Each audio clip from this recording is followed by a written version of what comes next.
December the 19th, 2 Corinthians chapter 8 and verse number 9. For you know the grace of our Lord Jesus Christ, that though he was rich, yet for your sakes he became poor, that you through his poverty might be rich.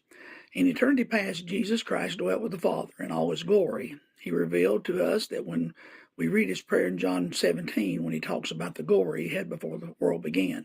Paul shows us a little more of Christ's eternal state in this text.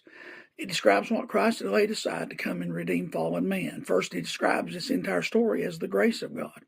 It's nothing but grace that caused God's Son to give up the glory of heaven, to come down and dwell with men who basically do not want him or believe in him.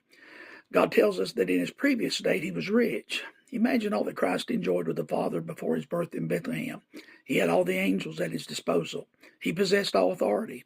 He and the Father were complete within themselves, in need of nothing. Imagine what they did and all that heaven must have been, with eternal worship around the throne in the presence of perfect holiness. Then it came the day when Christ would leave heaven and come to earth. There was no royal reception for the King of Glory. There was no pageantry or grand parade of dignitaries to greet him. Instead, he did not even have a room or house for which he could be born. He was not given priority as royalty or respect as a young king, but he laid in a manger without pomp and circumstance. He was virtually born in obscurity except for the shepherds who were given the message by the angels. Why did he come in such a lowly state?